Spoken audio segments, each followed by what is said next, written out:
Section 2 खंड 2 Christ and Christianity मसीह और मसीहत अध्याय 5 क्राइस्ट वर्सेस डॉक्ट्रिन मसीह बनाम सिद्धांत। हमारा ईसाई धर्म या मसीहत ईश्वर के ज्ञान पर आधारित है। यह दूसरे सभी धर्मों से अलग है जो ध्यान, अनुमान और खोज से मिलते हैं। हमारा विश्वास है कि बाइबल हमारे लिए परमेश्वर का प्रकटीकरण है। दूसरे शब्दों में यह हमारे लिए उनका कहा हुआ वचन है। हम यह भी मानते हैं कि परमेश्वर मनुष्य बन गए जो स्वयं नासरत के यीशु है। परमेश्वर, बाइबल और यीशु मसीह हमारे विश्वास का आधार है। मसीह का स्थान। आइए सबसे पहले उस स्थान पर नजर डालें जो मसीह का हमारे विश्वास में या यूं कहे कि ईसाई धर्म में है।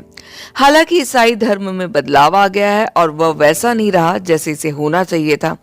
अभी हम इस बात की चर्चा नहीं करेंगे कि ईसाई धर्म को कैसा होना चाहिए। इसके बजाय हम ईसाई धर्म या मसीहत और अन्य धर्मों के बीच तुलना करेंगे ताकि अपने विश्वास की खासियत को समझ सके। हम जानबूझकर ईसाई धर्म को ऊंचा दिखाने और दूसरे धर्मों को नीचा दिखाने की कोशिश नहीं करेंगे। हम बस उनके बीच एक निष्पक्ष तुलना करेंगे। सबसे पहले आइए कन्फ्यूशियसवाद पर विचार करें। असल में कन्फ्यूशियस के मानने वाले अभी भी औपचारिक रूप से यह दावा नहीं करते कि उनका धर्म एक धर्म है।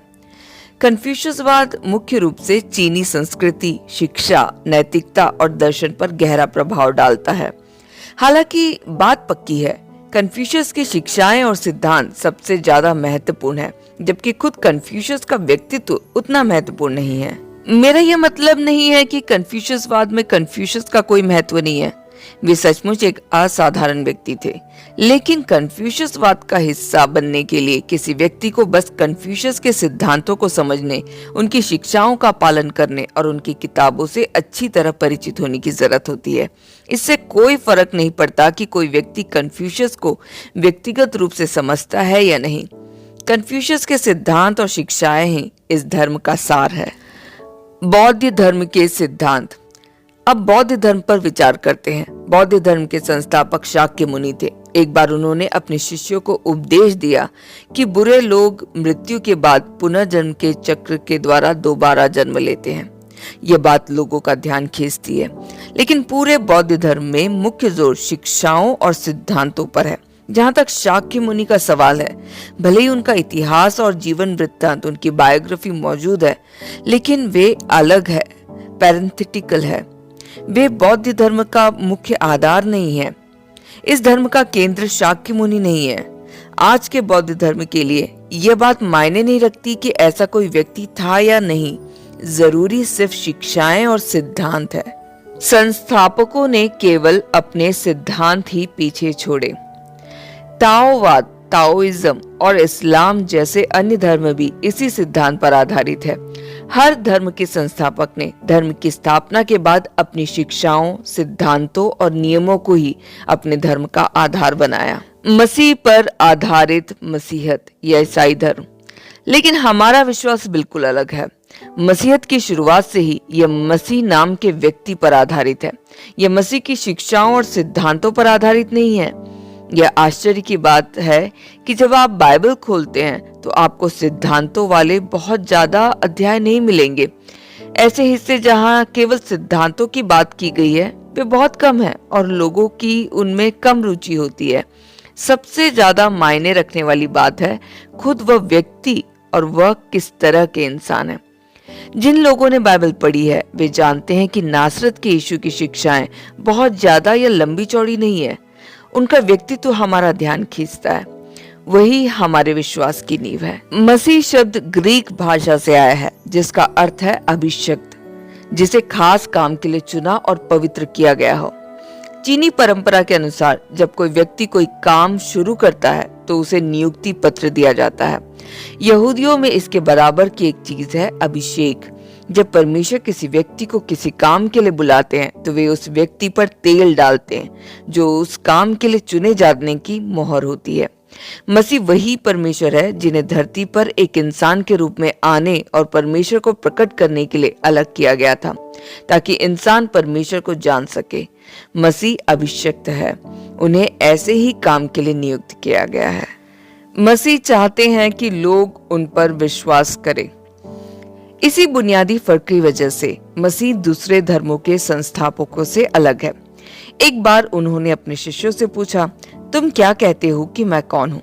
उन्होंने बार बार अपने शिष्यों से कहा कि वे उन पर विश्वास करें। उन्होंने कहा कि जो कोई पुत्र पर विश्वास करता है उन्हें अनंत जीवन मिलता है। उन्होंने यह भी कहा, जो कोई मुझसे ज्यादा अपने माता पिता से प्रेम करता है वह मेरे योग्य नहीं, और जो कोई मुझसे ज्यादा अपने बेटे या बेटी से प्रेम करता है वह मेरे योग्य नहीं। मत्ती 10:37। जब तक कोई व्यक्ति इस तरह प्रेम नहीं करता वह उनका शिष्य बनने योग्य नहीं है। ऐसी बातें केवल उन्होंने ही कही है। किसी और अन्य धार्मिक नेता, रिलीजियस लीडर्स ने कभी ऐसी बात नहीं कही। कन्फ्यूशियस ने कभी येनवे या तेलू से नहीं कहा मुझ पर विश्वास करो, और ना ही उन्होंने कभी कहा मुझसे प्रेम करो। शाक्य मुनि या मोहम्मद जैसे किसी भी अन्य नेता ने भी अपने शिष्यों से खुद पर विश्वास करने की मांग नहीं की। उनके शिष्य बनने के लिए बस उनकी शिक्षाओं पर विश्वास करना ही काफी है। मुद्दा यह है कि यीशु कौन है। इसलिए सच्चा ईसाई विश्वास एक व्यक्ति पर आधारित है। यह मसीह पर टिका है, न कि कुछ सिद्धांतों पर। सच्चे मसीही विश्वास का मुख्य बिंदु यह सवाल है कि यीशु कौन है। क्या वे सिर्फ एक यहूदी है? क्या वे केवल एक पैगंबर है? या क्या यीशु जीवित परमेश्वर के पुत्र है?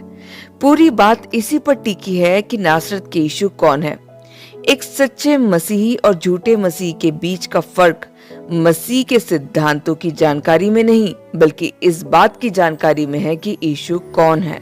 इसका जवाब बाइबल में है। नासरत का यह आदमी कौन है? चूंकि यह हमारे बुनियादी विश्वास से जुड़ा एक अहम सवाल है, इसलिए हमें इसका जवाब बाइबल से खोजना होगा। हम यूहन्ना के सुसमाचार पर ज्यादा ध्यान देंगे और पाएंगे कि खुद मसीह ही बाइबल का केंद्र और पूरे ईसाई धर्म का मुख्य आधार है। यूहन्ना के सुसमाचार को शुरू करने से पहले हमें इस किताब की पृष्ठभूमि पर नजर डालनी होगी। मसीह के आने से पहले परमेश्वर ने उनके लिए रास्ता तैयार करने के लिए एक अग्रदूत भेजा था, ताकि लोग मसीह को स्वीकार करने के लिए तैयार हो सके। वह अग्रदूत यूहन्ना बपतिस्मा देने वाला था। अपने जबरदस्त उपदेशों की वजह से उसने बहुत से लोगों के दिलों को छू लिया। नतीजन कई लोगों को लगा कि वही वह मसीह है जिसके आने की उम्मीद थी। लेकिन यूहन्ना 1:8 कहता है, वह ज्योति नहीं था बल्कि ज्योति के बारे में गवाही देने आया था। ज्योति का मतलब है मसीह। उसे ज्योति इसलिए कहा जाता है क्योंकि ज्योति चीजों को उजागर करती है और दिखाती है। यूहन्ना मसीह नहीं था, वह सिर्फ मसीह की गवाही दे रहा था। इस प्रकाश के बारे में आयत 9 क्या कहती है? सच्ची ज्योति जो हर एक मनुष्य को प्रकाशित करती है जगत में आने वाली थी। इस अंधेरी दुनिया में अगर किसी इंसान के पास मसीह है तो वह परमेश्वर के बारे में सब कुछ जान जाएगा। जब यह रोशनी चमकती है तो इंसान कहेगा, यहाँ परमेश्वर है। वे उस रोशनी को परमेश्वर के रूप में पहचानेंगे। आयत 9 तक हमें अभी भी नहीं पता चला कि यह रोशनी, यह प्रकाश कौन है। आयत 10 से लेकर 15 तक आगे पढ़े। वह जगत में था और जगत उसके द्वारा उत्पन्न हुआ और जगत ने उसे नहीं पहचाना। वह अपने घर आया और उसके अपनों ने उसे ग्रहण नहीं किया, परंतु जितनों ने उसे ग्रहण किया उसने उन्हें परमेश्वर की संतान होने का अधिकार दिया, अर्थात उन्हें जो उसके नाम पर विश्वास रखते हैं। वे ना तो लहू से, न शरीर की इच्छा से, न मनुष्य की इच्छा से, परंतु परमेश्वर से उत्पन्न हुए हैं। और वचन देहधारी हुआ और अनुग्रह और सच्चाई से परिपूर्ण होकर हमारे बीच में डेरा किया, और हमने उसकी ऐसी महिमा देखी जैसे पिता के इकलौते की महिमा। यूहन्ना ने उसके विषय में गवाही दी और पुकार कर कहा, यह वही है जिसका मैंने वर्णन किया कि जो मेरे बाद आ रहा है वह मुझसे बढ़कर है, क्योंकि वह मुझसे पहले था। क्या आपने ऊपर दी गई आयतों को पढ़ने के बाद यह महसूस किया कि यहाँ जो कुछ भी लिखा है वह असल तथ्य है, न कि बहुत सारे सिद्धांत? यीशु कौन है? यूहन्ना बपतिस्मा देने वाले ने मसीह के बारे में क्या कहा? उसने कहा, वह मेरे बाद आ रहे हैं। और फिर भी जो यूहन्ना के बाद आए वे उससे पहले भी थे।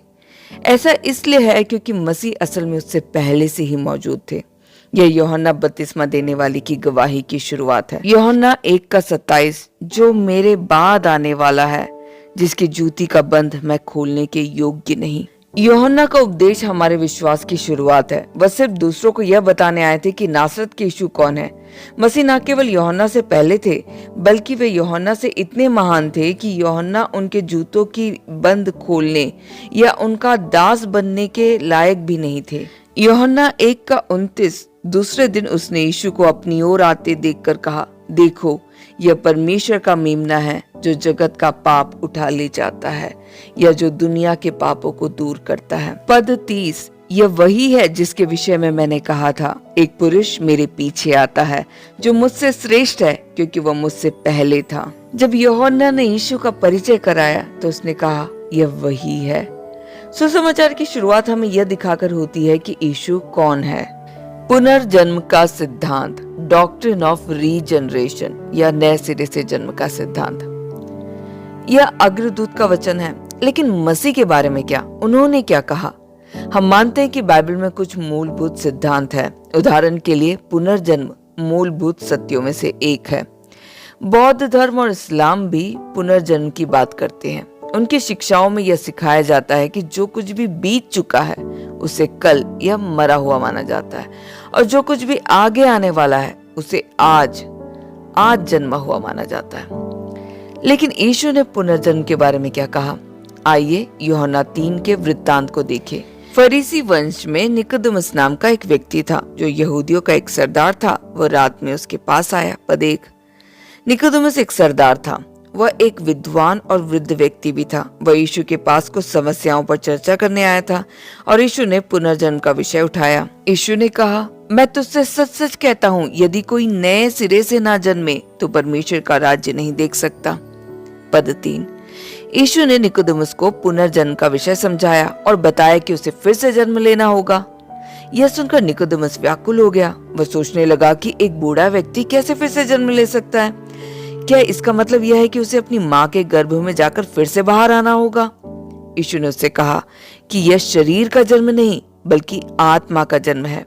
यदि कोई आत्मा से जन्म ना ले तो भले ही वह अपनी माँ के गर्भ में फिर से जा सके, शरीर फिर भी शरीर को जन्म देगा।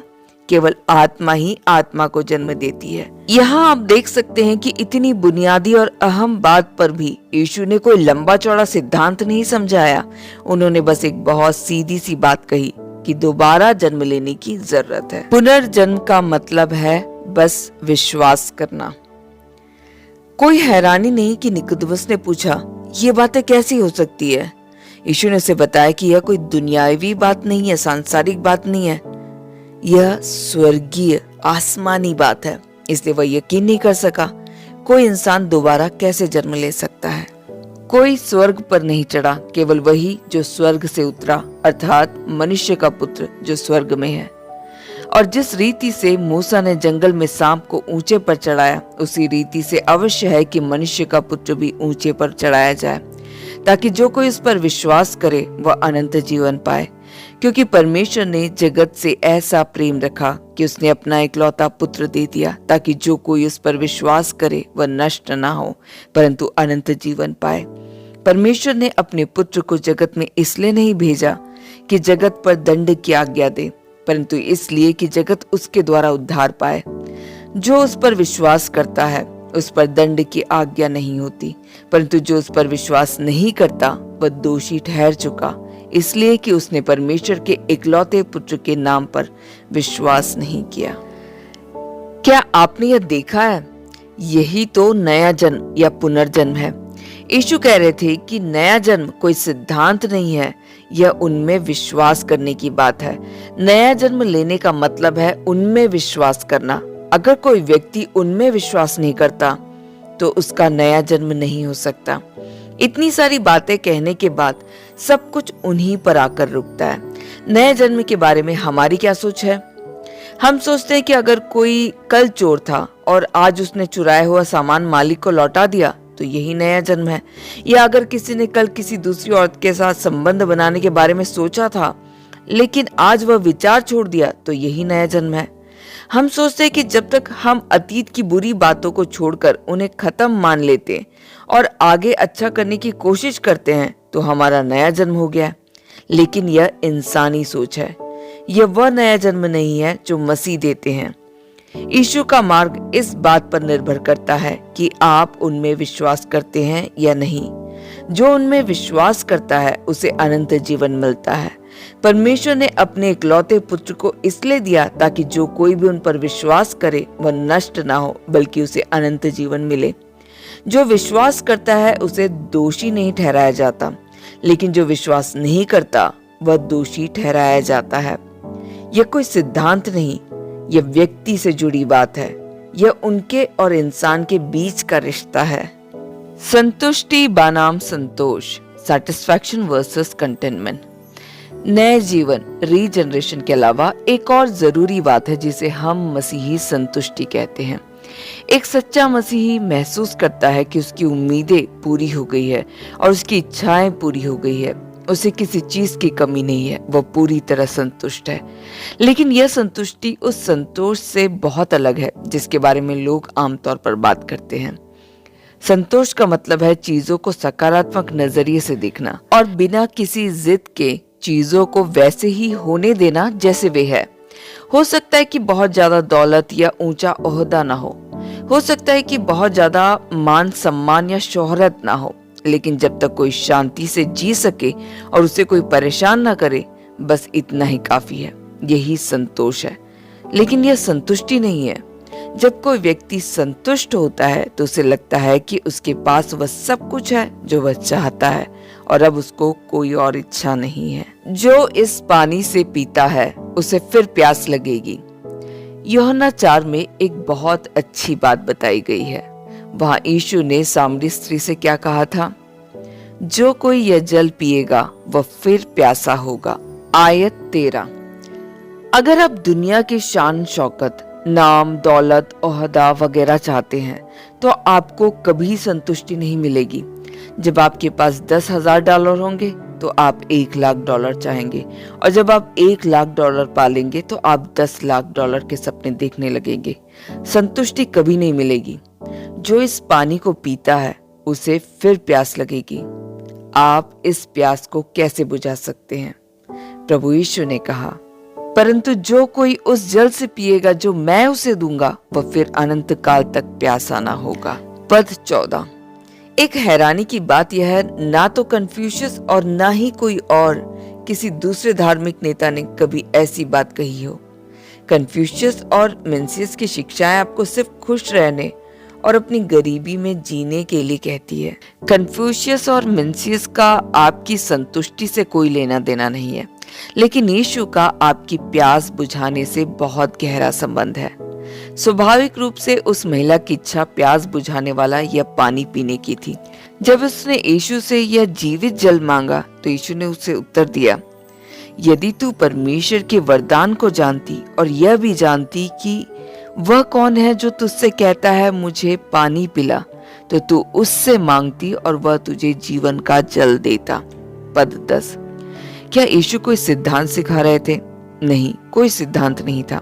उन्होंने बस अपनी ओर इशारा किया, जैसे कह रहे हो, अगर तुम जानती हो कि वह कौन है तो तुम तुरंत उससे मांगोगी और वह तुम्हें जीवित जल देगा ताकि तुम्हें फिर कभी प्यास ना लगे। क्या आपने इस बात पर ध्यान दिया? असल सवाल यह है कि नासरत का यीशु कौन है। सामरी स्त्री कोई अच्छी चाल चलन वाली महिला नहीं थी। उसके 6 पति रह चुके थे, जिससे पता चलता है कि वह किस तरह की महिला थी। वह शायद हर पति से असंतुष्ट रही होगी। एक पति उसे खुश नहीं कर सका, दूसरा उसे संतुष्ट नहीं कर सका। नतीजन वह एक पति से दूसरे, फिर तीसरे और चौथे पति के पास गई और आखिरकार 6ठे पति तक पहुंची। एक दिन वह पानी भरने निकली। यह इस बात का प्रतीक था कि वह ऐसी महिला थी जो पानी पीती तो थी पर फिर भी प्यासी रहती थी। कमाल की बात यह है कि उस दिन उसकी जिंदगी बदल गई। उसे संतुष्टि मिल गई। उसने क्या किया? उसने कुछ नहीं किया। उस दिन उसे एहसास हुआ कि नासरत का यीशु कौन है और उसे उद्धार मिला। आइए उस प्रक्रिया पर फिर से नजर डालें जिससे वह यीशु को जान पाई और उन पर विश्वास करने लगी। यह जानना कि वह कौन है। उस स्त्री ने उनसे कहा, हे प्रभु, मुझे लगता है कि तू भविष्यवक्ता है। आयत 19। क्योंकि मसीह ने उसे वे सभी बातें बता दी थी जो उसने कभी की थी। इसलिए उसे एहसास हुआ कि यह कोई साधारण व्यक्ति नहीं है, वह जरूर कोई नबी होंगे। यीशु ने उसे यह दिखाने के लिए कुछ और भी कहा कि वह सिर्फ एक नबी नहीं थे। मुझ पर विश्वास करो, वचन 21। उस स्त्री ने कहा, मैं जानती हूँ कि मसीहा आने वाला है, जिसे मसीह कहा जाता है। जब वह आएगा तो वह हमें सब कुछ बताएगा, वचन 25। यीशु ने उसे क्या जवाब दिया? उन्होंने कहा, मैं जो तुझसे बात कर रहा हूँ वही हूँ, वचन 26। पापी को सबसे पहले जो करने की जरूरत है वह पछतावा करना या अपना व्यवहार बदलना नहीं, बल्कि यह समझना है कि यीशु कौन है। अगर वह समझ जाए कि यीशु कौन है तो सब कुछ ठीक हो जाएगा। बाद में वह स्त्री शहर लौट गई और लोगों से कहा, आओ एक मनुष्य को देखो जिसने सब कुछ जो मैंने किया मुझे बता दिया। कहीं यही तो मसीह नहीं? वचन 29। मुझे क्या यह मसीह तो नहीं, यह शब्द पसंद नहीं है। जब वो जानती थी कि यह व्यक्ति मसीह है तो उसने ऐसा क्यों कहा? खैर, उसने विश्वास किया और दूसरों को बताने गई कि मसीह आ गए हैं। आप साफ देख सकते हैं कि पूरी बात किसी सिद्धांत के बारे में नहीं, बल्कि एक व्यक्ति के बारे में है। हमारी मुख्य चिंता सिद्धांत नहीं, बल्कि यह देखना है कि यीशु कौन है। एक बार जब हम प्रभु यीशु को पा लेते हैं तो हमें असली संतुष्टि मिलेगी। हमें ऐसा महसूस होगा कि हमने सब कुछ पा लिया है। हम यूहन्ना 5 से कुछ और बातें देखेंगे। ऐसा लगता है कि अध्याय 5 में प्रभु यीशु ने कुछ सिद्धांत बताए, लेकिन असल में उनके बारे में ज्यादा विस्तार से नहीं बताया गया। यह एक बार फिर इस बात को जानने का निमंत्रण था कि नासरत का यीशु कौन है। उन्होंने कुछ बातें कही, लेकिन उनका मकसद हमें उन पर विश्वास करने के लिए प्रेरित करना था। प्रभु यीशु ने कहा कि यहूदी धर्म ग्रंथों को पढ़ते थे, खोजते थे, लेकिन प्रभु ने बताया कि धर्म ग्रंथ उन्हीं के बारे में गवाह देते हैं। उनमें जो कुछ भी लिखा है वह उन्हीं से जुड़ा है। धर्म ग्रंथों को जानना जरूरी है, लेकिन उससे भी ज्यादा जरूरी यह जानना है कि नासरत का यीशु कौन है। सवाल यह नहीं है कि वह कैसी शिक्षा देते हैं, बल्कि यह है कि वह किस तरह के व्यक्ति हैं। मैं हूँ। जब हम यूहन्ना 6 पर आते हैं तो यह बात और भी साफ हो जाती है। यीशु ने उनसे कहा, जीवन की रोटी मैं हूँ, जो मेरे पास आता है वह कभी भूखा ना होगा और जो मुझ पर विश्वास करता है वह कभी प्यासा ना होगा, वचन 35। उन्होंने कोई सिद्धांत नहीं सिखाया, उन्होंने बस इतना कहा, मैं जीवन की रोटी हूँ, जो मेरे पास आता है उसे कभी भूख नहीं लगेगी। क्या आपने यहाँ छिपी बात समझी? अगर मैं कहूँ कि मैं आपके जीवन की रोटी हूँ और जो मुझे खाता है उसे कभी भूख नहीं लगेगी, तो आप जरूर कहेंगे कि मिस्टर नी शंघाई के पागल आदमी है। धार्मिक नेता दूसरों को सिर्फ सिद्धांत दे सकते हैं, वे खुद को दूसरों को नहीं दे सकते। लेकिन यीशु अलग है। वह जीवन की रोटी है, वह प्यास बुझाने वाला पानी भी है। समस्या लोगों का उन पर विश्वास ना करना है। जब कोई उन पर विश्वास करता है तो सब कुछ ठीक हो जाता है। जीवन की रोटी मैं हूँ। तुम्हारे बाप दादों ने जंगल में मन्ना खाया और मर गए। यह वह रोटी है जो स्वर्ग से उतरती है ताकि मनुष्य उसमें से खाए और ना मरे। आयत 48 से 50। ये ऐसे शब्द हैं जो कोई और नहीं कह सकता, सिर्फ यीशु ही ऐसा कह सकते हैं। वह ना तो पागल है और ना ही झूठे हैं, और वह जो कुछ भी कहते हैं वह हमेशा उन्हीं की ओर इशारा करता है। यह व्यक्ति जीवन की रोटी है। जो कोई उन्हें खाएगा वह मरेगा नहीं। इसलिए हमारा मसीही विश्वास इस बात पर आधारित है कि नासरत का यीशु कौन है। हम सिर्फ उनकी शिक्षाओं का अध्ययन करने में समय नहीं बिता रहे हैं। हमसे बस एक सवाल का जवाब देने के लिए कहा गया है, वह कौन है। मसीह ने धरती पर लगातार जिस बात का प्रचार किया वह उनके सिद्धांत नहीं बल्कि वे स्वयं थे। ध्यान सिद्धांतों पर नहीं बल्कि उस व्यक्ति पर है।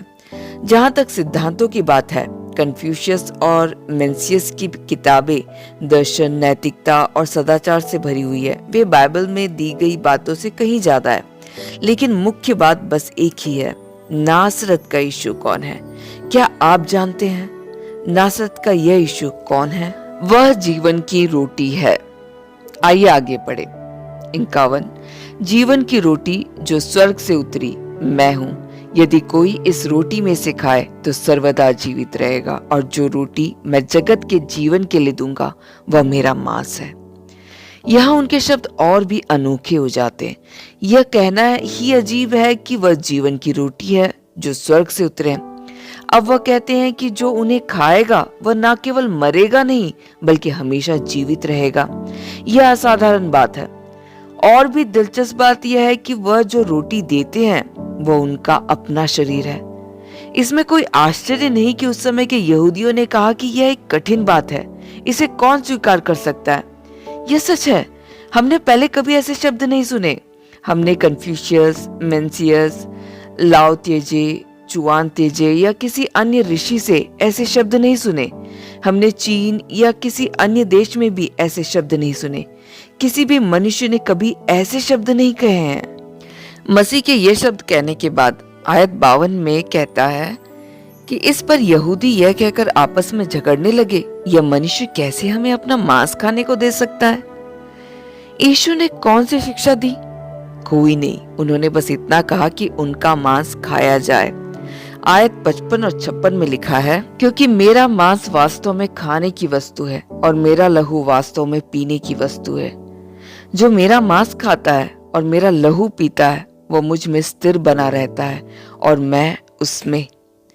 आप देख सकते हैं कि वह केवल खुद पर जोर दे रहे हैं। यह कोई शिक्षाओं का समूह नहीं है, बल्कि यह उनके मांस को खाने और उनके लहू को पीने की बात है। जो लोग इसे खाएंगे और पिएंगे वे हमेशा जीवित रहेंगे। वह जीवन का जल है। जब हम यूहन्ना 7 पर आते हैं तो हम एक बड़े त्योहार का आखिरी दिन देखते हैं। यीशु ने त्योहार में शामिल लोगों के सामने कुछ बातें कही। पर्व के अंतिम दिन, जो मुख्य दिन है, यीशु खड़ा हुआ और पुकार कर कहा, यदि कोई प्यासा हो तो मेरे पास आए और पिए। जो मुझ पर विश्वास करेगा, जैसा पवित्र शास्त्र में आया है, उसके हृदय में से जीवन के जल की नदियां बह निकलेगी। जरा सोचिए, हमारी छुट्टियों के किसी व्यस्त दिन मैं वॉचमैन भीड़ के बीच खड़ा होकर चिल्लाता हूँ, अगर आपको प्यास लगी है तो मेरे पास आइए और पीजिए। जो मुझ पर विश्वास करता है उसके भीतर से जीवन के जल की नदियां बहेगी। आप क्या कहेंगे? आप निश्चित रूप से कहेंगे कि मैं शंघाई का एक बेवकूफ इंसान हूँ जो बकवास कर रहा हूँ। लेकिन यीशु ने ठीक यही किया और कहा, वहां वास्तव में कोई सिद्धांत नहीं था, वहां केवल मसीह नाम का व्यक्ति था। जिस दिन यीशु ने ये शब्द कहे उस दिन यहूदियों के बीच बहस छिड़ गई। कुछ लोगों ने कहा कि यह निश्चित रूप से मसीह ही है। दूसरों ने तर्क किया कि मसीह गलील से कैसे आ सकते हैं। यह पता लगाने की कोशिश में कि यह व्यक्ति कौन था, यहूदियों के बीच में बहस हुई। बहस एक ही बात पर केंद्रित थी, नासरत का यह यीशु कौन था। एक सच्चा ईसाई वह है जो यह मानता है कि यीशु ही मसीह है, वह जीवन की ज्योति है।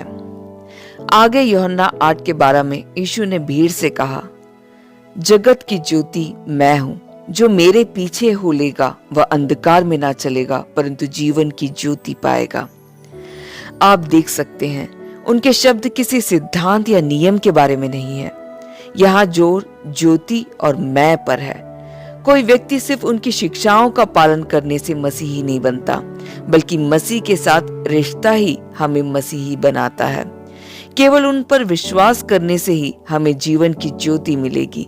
केवल उन्हें अपनाने से ही हम अंधेरे में नहीं चलेंगे। वह ऊपर से है।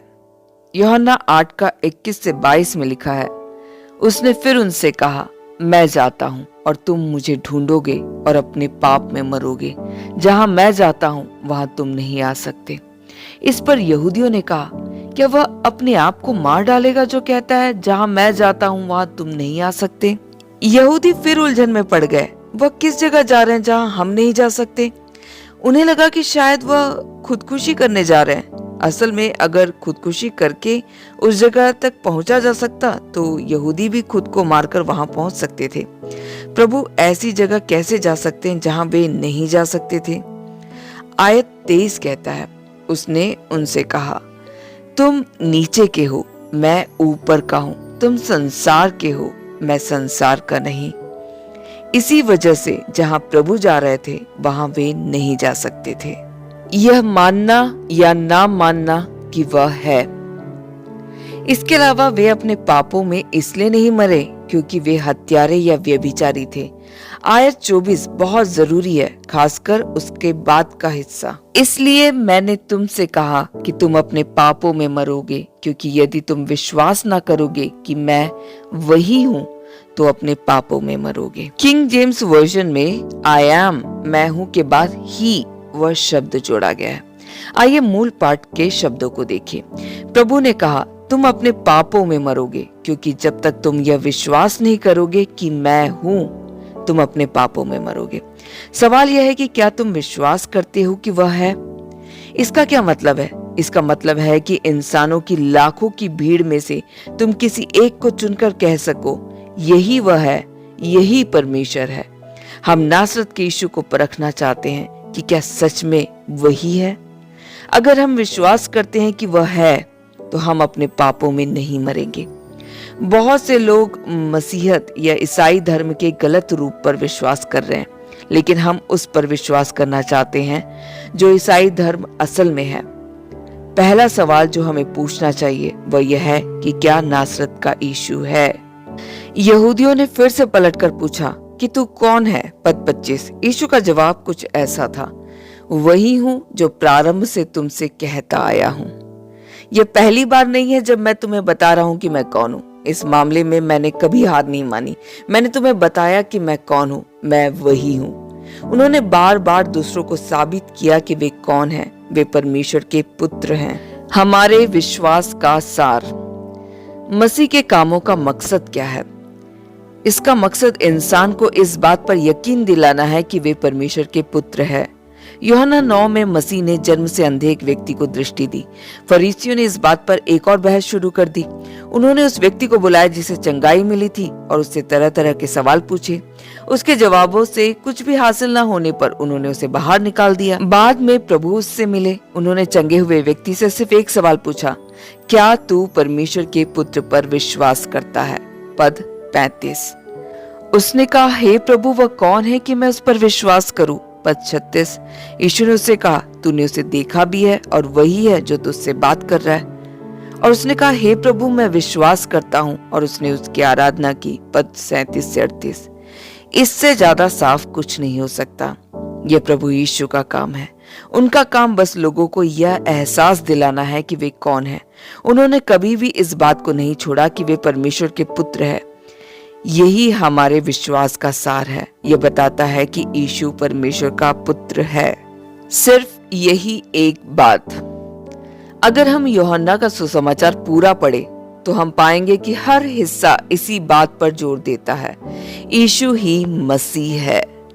यूहन्ना 10 में यहूदियों ने उन्हें घेर लिया और पूछा, तू हमारे मन को कब तक दुविधा में रखेगा? यदि तू मसीह है तो हमसे साफ साफ कह दे। पद 24। सवाल इसी एक बात पर अटका हुआ है। यीशु ने क्या जवाब दिया? उन्होंने कहा, मैंने तुम्हें बताया और तुम विश्वास नहीं करते। तुम विश्वास नहीं करते क्योंकि तुम मेरी भीड़ में से नहीं हो। वचन 25 से 26। जो लोग यह विश्वास नहीं करते कि यीशु परमेश्वर के पुत्र हैं, कि वे मनुष्य के रूप में आए परमेश्वर है, वे मसीही नहीं है।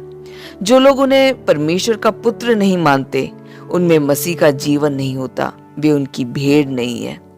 मसीही विश्वास की पूरी नींव इसी बात पर टिकी है। यूहन्ना 11 में यीशु ने फिर कहा, पुनरुत्थान और जीवन मैं ही हूँ। जो कोई मुझ पर विश्वास करता है वह यदि मर भी जाए तो भी जिएगा। वचन 25। क्या कोई आम इंसान ऐसे शब्द कह सकता है? सब कुछ उन पर ही टिका है। यूहन्ना 12 में यीशु ने जोर से कहा, जो मुझ पर विश्वास करता है वह मुझ पर नहीं वरन मेरे भेजने वाले पर विश्वास करता है, और जो मुझे देखता है वह मेरे भेजने वाले को देखता है। मैं जगत में ज्योति होकर आया हूँ ताकि जो कोई मुझ पर विश्वास करे वह अंधकार में ना रहे। पद 44 से 46। आप देख सकते हैं जिन्होंने उन्हें भेजा वे उन पर ही निर्भर है। उन पर विश्वास करने का मतलब है उस पर विश्वास करना जिसने उन्हें भेजा। उन्हें देखने का मतलब है उसे देखना जिसने उन्हें भेजा। रोशनी भी उन पर ही टिकी है। ज्योति में रहने का मतलब है उन पर विश्वास करना। सब कुछ उन पर ही टिका है। यूहन्ना 14 में प्रभु ने कहा, अपने दिल को परेशान ना होने दो। परमेश्वर पर विश्वास करो और मुझ पर भी विश्वास करो। तुम्हारा मन व्याकुल ना हो, परमेश्वर पर विश्वास रखो और मुझ पर भी विश्वास रखो। पद 1, वे चाहते हैं कि हम उन पर वैसे ही विश्वास करें जैसे हम परमेश्वर पर विश्वास करते हैं। वे हमेशा एक ही बात पर जोर देते हैं, उन पर विश्वास करने की बात पर। यूहन्ना 15 में ऐसे लोगों की बात की गई है जो प्रभु से नफरत करते हैं। उन्होंने कहा, जो मुझसे नफरत करता है, जो मुझसे बैर करता है, वह मेरे पिता से भी नफरत करता है, मेरे पिता से भी बैर करता है। पद 23, एक बार फिर से बताते हैं कि वे और पिता एक ही हैं। उन पर विश्वास ना करना एक गंभीर पाप है। यूहन्ना 16 में प्रभु ने कहा कि एक दिन पवित्र आत्मा आएगा और दुनिया को पाप, धार्मिकता और न्याय के बारे में सचेत करेगा। पाप के बारे में क्यों? इसका कारण आयत 9 में बताया गया है कि पाप के बारे में क्योंकि वे मुझ पर विश्वास नहीं करते, क्योंकि वे यह विश्वास नहीं करते कि वह परमेश्वर का पुत्र है। यह एक पाप है, एक बहुत गंभीर पाप। जब पवित्र आत्मा आएगा तो वह लोगों को सचेत करेगा और उन्हें एहसास होगा कि यीशु के परमेश्वर का पुत्र होने पर विश्वास ना करना कितना गंभीर पाप है। यूहन्ना के सुसमाचार से एक और आयत काफी होगा, 17 का 3, और अनंत जीवन यह है कि वे तुझ एकमात्र सच्चे परमेश्वर को और यीशु मसीह को जिसे तूने भेजा है जाने। यहाँ हमें बताया गया है कि अनंत जीवन क्या है। प्रभु के अनुसार अनंत जीवन का अर्थ है परमेश्वर को जानना, अनंत परमेश्वर पर विश्वास करना और उनके भेजे हुए व्यक्ति यीशु मसीह पर विश्वास करना ही अनंत जीवन है। अनंत जीवन इसी व्यक्ति पर निर्भर करता है। मुझे उम्मीद है कि हम सभी समझ पाएंगे कि नासरत का यीशु कौन है। हमारा विश्वास किसी खोखली शिक्षा पर आधारित नहीं है, यह इस सच्चाई पर आधारित है कि यीशु ही मसीह और परमेश्वर का पुत्र है। यीशु मसीह को स्वीकार करने का अर्थ है परमेश्वर को स्वीकार करना।